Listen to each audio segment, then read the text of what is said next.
একটা সমস্যার সঙ্গে সমাধানের সৃষ্টি, মানে সমস্যার সমাধান দুটো পাশাপাশি, একে অপরের পরিপূরক। আমাদের ভাগবত গীতাতে সম্পূর্ণভাবে একদম উল্লেখ করা আছে, একটু স্টাডি করলে আপনি দেখতে পাবেন যে সমস্যা হচ্ছে মানে যে আমি ওই জায়গা থেকে ছুটে অন্য কোথাও চলে যাব, অন্য কেউ আমাকে এসে ওই সমস্যা থেকে সমাধান করবে, করার ক্ষমতা কারণ নেই। সমস্যা আপনার হচ্ছে, আপনাকে সমাধানের রাস্তা বের করতে হবে। আর সমাধানের রাস্তাটা বের করার জন্য আপনি যে পরামর্শদাতা চয়েস করবেন বা আপনার পছন্দের যে ব্যক্তিত্বকে আপনি চয়েস করবেন, যার দ্বারা আপনি উপকৃত হবেন বলে মনে করছেন, সে ব্যক্তিটা যদি আপনার পছন্দের হয় অথচ তার যদি জ্ঞান যদি অন্য কোনো বিষয় এক্সপার্ট হয় সে, তাহলে সে যে বিষয় ফেলিওর, সেই ফেলিওরটা আপনাকে এসে এখানে সাকসেসের রাস্তা দেখাবে। তো কোনো ব্যক্তি, উদাহরণস্বরূপ যদি বলি, কোনো ব্যক্তি তার মিসেসকে যদি ডিভোর্সের পরামর্শ দেয়, আর সেই ব্যক্তির কাছে আপনি গিয়ে যদি বলেন আমার মিসেসকে নিয়ে আমি ফ্যামিলিকে আমি সুন্দরভাবে চালাতে চাচ্ছি, তাহলে আমি কিভাবে ওই ফ্যামিলিটাকে পরিচালনা করি, তার কাছে ডিভোর্সেরই পরামর্শ পাবেন। কারণ ডিভোর্সের পরামর্শদাতা কখনো আপনাকে ফ্যামিলি পরিচালনা করার পরামর্শ দিতে পারে না। এই জন্য পরামর্শদাতাটা হচ্ছে জীবনের সব থেকে महत्वपूर्ण, খুব গুরুত্বপূর্ণ জিনিস। আর এটা আপনাকে চয়েস করতে হবে। মানুষ আমরা একটা জাস্ট একটা মানে বস্তুর সমান। আমাদেরকে পরিচালনা করার জন্য ঈশ্বর এবং ঈশ্বরের পাঠানো কিছু দূত আছে যারা আমাদেরকে পরিচালনা করে, যাদের কানেকশনের থেকে আমরা জীবনটাকে সচ্ছলভাবে চালাতে পারি।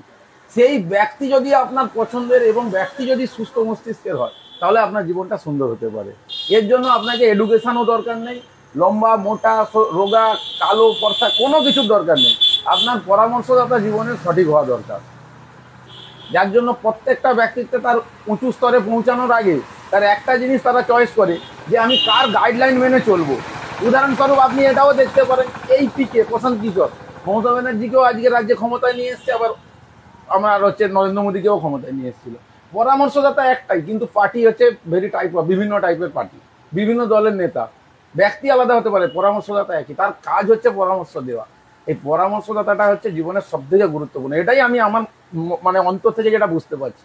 আমি আমার জীবনে পরামর্শদাতা ভালো চয়েস করছি, যার জন্য আমি 500 থেকে 5000, 5000 থেকে 5 লাখ আমি রান করতেছি। এবার একজন 5 লাখ থেকে 500-তে চলে আসছে, তার মানে হচ্ছে তার পরামর্শদাতা ঠিক নেই, বা সে কাউকে মানছে না। সে নিজেকেই মনে করতেছে আমি যেটা জানি ওটাই শেষ। আর একটা ব্যক্তি সবকিছু জানা সম্ভব নয়, কারণ ভগবান সবাইকে সবকিছু ঢেলে দিয়ে দেয়নি। বিচার বুদ্ধি সমস্ত কিছু সবার মধ্যে আছে, কিন্তু ইউটিলাইজ মানে পরিচালনা করার ক্ষমতা সবাইকে সমান দেওয়া নেই। এটাই আমার বলার মূল উদ্দেশ্য। জীবনে ফেল বলে কিছু নয়, যেখানেই আপনি ফেল হবেন ওইখান থেকেই আপনার শুরু। ফেলিওর বলে কিছু নেই। এই যে আজকালকার ডেটে মানুষের একটা প্রবণতা কি এসে গেছে, আমরা আপডেট হচ্ছি। আপডেট কথার অর্থ হচ্ছে কোথায় কি আপনাকে বলা বন্ধ করতে হবে, তবেই আপনি আপডেট। আপডেট হওয়ার উদ্দেশ্যটা কি? রাত্রি 12টার সময় আমরা ড্রিঙ্ক করতেছি, রাত্রি 1টার সময় আমরা ঘুমোতে যাচ্ছি, ওটা তো হাফ ডেট, ওটা আপডেট নয়। আপনি অটোমেটিক হচ্ছে প্রিন্সিপাল, আপনার ডিসিপ্লিনের বাইরে আপনি খাওয়া দাওয়া করছেন, আপনি লাইফস্টাইল মেনটেন্স করছেন, তো ওটা তো হাফ ডেট, মানে 50% আপনি ডেড হয়ে যাচ্ছেন। সেটাকে ঘুরিয়ে বলছেন আপডেট। আর আপডেট হতে গেলে আপনাকে হচ্ছে সিস্টেমেটিক আপডেট হতে হবে। আপনার যা যোগ্যতা আছে তাকে কতটা আরো উচ্চ স্তরে নিয়ে যাওয়া যায়, তার জন্য কতটা লার্নিং করতে হবে আপনাকে, এডুকেশন সিস্টেম কি কিভাবে স্ট্রং করা দরকার।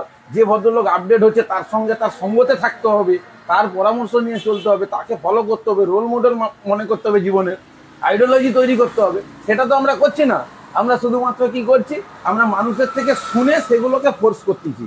তো যার কাছে টুলস নেই সে আবার কি করে যুদ্ধ করবে? যার জন্য তো মহাভারত, কেন আপনি রামায়ণ মহাভারত প্রত্যেকটা জায়গায় দেখবেন যে আপনার পরামর্শদাতা, শ্রীকৃষ্ণর পরামর্শদাতা হিসাবে মানে অর্জুন কাকে পরামর্শদাতা চেয়েছিল? শ্রীকৃষ্ণকে। কৃষ্ণ তার পরামর্শদাতা ছিল বলেই তো কর্ণের রথের চাকা এতটা পিছনে চলে যেতে পারছিল, অর্জুন ওই রথে জিতেও গেছিল ওই যুদ্ধে। পরামর্শদাতার একটা রোল আছে, সেটা হতে পারে আপনার থেকে কম বয়সের, হতে পারে আপনার থেকে কম এডুকেশনের হতে পারে, কিন্তু তার বিবেক বুদ্ধি আপনার থেকে যথেষ্ট স্ট্রং। সেই ব্যক্তিকে আপনার ধরে আনতে হবে। আনলে সেই আপনাকে ফাইন্ড আউট করে দেখে দেবে আপনার কোন জায়গাটা পেন পয়েন্ট, কেন আপনার গ্রো হচ্ছে না, কে আপনাকে বাধা দিচ্ছে, কোন জায়গার জন্য আপনি পিছিয়ে পড়ছেন। সেই জায়গাটা খুঁজে বের করলে আপনি তারপরে আপনি ক্লিয়ার হয়ে যাবেন। আর না হলে একজন ফেলিওর লোকের কাছে আপনি গেলে ফেলিওরেরই পরামর্শ পাবেন। এত বড় একটা জাহাজ আপনি যদি হাজারো চেষ্টা করেন ওকে জলে ডুবাতে পারবেন না যত সময় একটা ছিদ্র না হয়।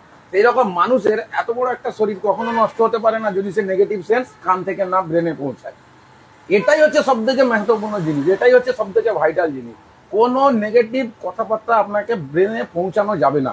কারণ ব্রেন আমাদের হচ্ছে একটা খালি মস্তিষ্ক, ওকে আপনি যা ইনস্টল করবেন তার আউটপুট আসবে। আপনি ওখানে বলুন না আমি রতন টাটা হতে চাই, রতন টাটাই আপনি হবেন। কারণ আপনি যা সোচবেন সেটাই আপনার চিন্তাধারার মধ্যে চলে যাবে। কথাটা বুঝতে পারছেন তো? এটাই আমার বলার মূল উদ্দেশ্য। নমস্কার স্যার। আমি এই যে